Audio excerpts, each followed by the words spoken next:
हर हर महादेव। युग चक्र में हमने संगम काल के बारे में जाना था। आज हम जानेंगे उनमें परस्पर क्या अंतर होता है।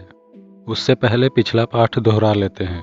यह एक युग चक्र है जो काल चक्र का सबसे मूलभूत अंग है। युग चक्र 1,08,000 सालों का होता है, जिसमें 8 युग होते हैं और प्रत्येक युग 4 चरणों में विभाजित है, जिन्हें 4 लघु युगों के रूप में इस काल चक्र में स्थापित किया गया है। युगों की अवधि समान होती है, किंतु लघु युगों की अवधि अलग अलग होती है। इससे संबंधित वीडियोज आप इस वीडियो के डिस्क्रिप्शन या चैनल के प्लेलिस्ट में जाकर देख सकते हैं। आगे बढ़ने से पहले काल चक्र के अंतर्गत अन्य चक्रों के विषय में जान लेते हैं, क्योंकि यह तो युग चक्र है जो मात्र 1,08,000 वर्षों की अवधि को समेटे हुए है।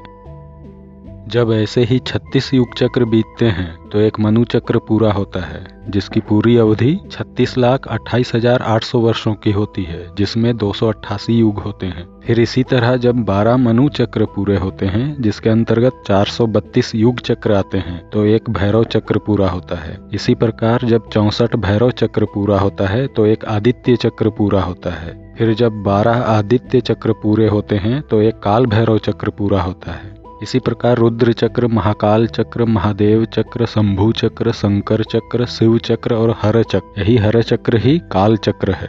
ये आप देख सकते हैं। अब हम जानते हैं संगम काल के विषय में। प्रत्येक 2 युगों के मध्य 126 वर्षों की अवधि को इसमें वृहत संगम काल कहा गया है, और लघु युगों के मध्य 81, 36 और 9 वर्षों के लघु संगम काल होते हैं। आज हम इन वृहत संगम काल की विशेषताओं के बारे में जानेंगे। पहले अयन संगम काल और मध्यम संगम काल के बीच अंतर को स्पष्ट करते हैं। इसी में उनकी विशेषताओं का तुलनात्मक अध्ययन हो जाएगा।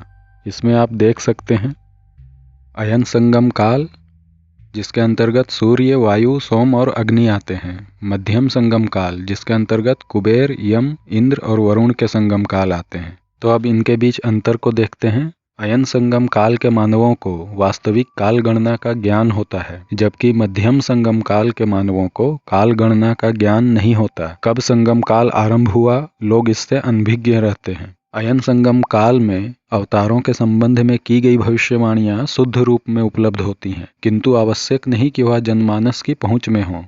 मध्यम संगम काल में भविष्यवाणियां उपलब्ध नहीं होती, अशुद्ध व त्रुटिपूर्ण भविष्यवाणियों पर निर्भरता रहती है। अयन संगम काल में संकल्प शक्ति प्रतिफलित होती है, जबकि मध्यम संगम काल में संकल्प शक्ति प्रतिफलित नहीं होती।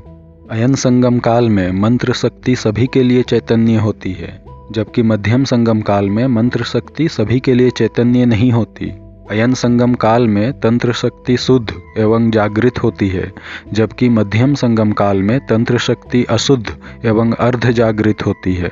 अयन संगम काल में यंत्र शक्ति सीमित होती है, जबकि मध्यम संगम काल में यंत्र शक्ति सर्वत्र दृष्टिगोचर होती है। अयन संगम काल में पशु पक्षियों के साथ विचार संप्रेषण संभव होता है, जबकि मध्यम संगम काल में अन्य जीवों के साथ विचार संप्रेषण असंभव होता है। अयन संगम काल में जीव जंतुओं के विभिन्न प्रजातियों के मध्य परस्पर सामान्य व्यवहार दिखता है, जबकि मध्यम संगम काल में विभिन्न प्रजातियों के पशुओं एवं पक्षियों के मध्य परस्पर विचित्र व्यवहार का प्रदर्शन होता है। अयन संगम काल के मानवों में ज्ञान विज्ञान की अपेक्षा मोक्ष के प्रति आकर्षण होती है, जबकि मध्यम संगम काल के मानवों में मोक्ष की अपेक्षा ज्ञान एवं विज्ञान के प्रति आकर्षण अधिक रहती है। अयन संगम काल में धर्म की गति देखिए। वायु के अंतर्गत 3/4, सूर्य के अंतर्गत आधा, अग्नि के अंतर्गत 8 का 5वां भाग और सोम में 8 का 7वां भाग, जबकि मध्यम संगम काल में कुबेर के अंतर्गत पूर्ण, वरुण के अंतर्गत 8 का 3रा भाग, यम के अंतर्गत 1 का 4थाई भाग और इंद्र के अंतर्गत 8 का 1 भाग। तो ये हो गया अयन संगम काल और मध्यम संगम काल के बीच अंतर। किंतु मध्यम संगम काल को पुनः 2 भागों में विभाजित किया गया है, ऊर्ध्व मध्यम संगम काल और अधो मध्यम संगम काल। अब इनके बारे में देखते हैं।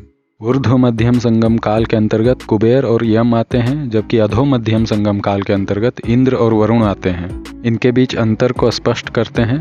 ऊर्ध्व मध्यम संगम काल में काल चक्र के तीनों स्वरूप उपलब्ध रहते हैं, जबकि अधो मध्यम संगम काल में काल चक्र का एक स्वरूप उपलब्ध रहता है।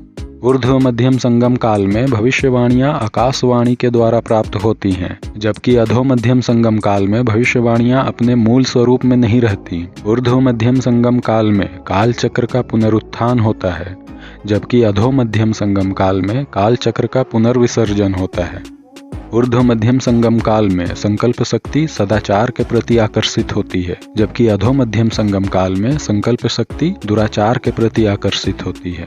ऊर्ध्व मध्यम संगम काल में मंत्र शक्ति गुप्त व सुसुप्त होती है, जबकि अधो मध्यम संगम काल में मंत्र शक्ति प्रकट एवं सुसुप्त होती है। ऊर्ध्व मध्यम संगम काल में तंत्र शक्ति कीलित होती है, जबकि अधो मध्यम संगम काल में तंत्र शक्ति क्रियाशील होती है। ऊर्ध्व मध्यम संगम काल में यंत्र शक्ति अपने निकृष्टतम स्वरूप में होती है, जबकि अधो मध्यम संगम काल में यंत्र शक्ति अपने उच्चतम स्वरूप में होती है। ऊर्ध्व मध्यम संगम काल में पशुओं और पक्षियों की विभिन्न प्रजातियों में परस्पर मित्रता दिखाई पड़ता है, जबकि अधो मध्यम संगम काल में विभिन्न प्रजातियों में परस्पर शत्रुता दिखलाई पड़ता है।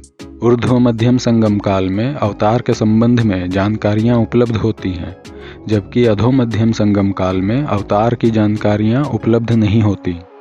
तो इन संगम कालों की विशेषताओं पर ध्यान करने से आपको अन्य सभी बातें भी स्पष्ट हो जाएंगी। अगली बार इसको और विस्तार से जानेंगे, तब तक आप इन पर स्वयं चिंतन कर जान सकते हैं। हर हर महादेव।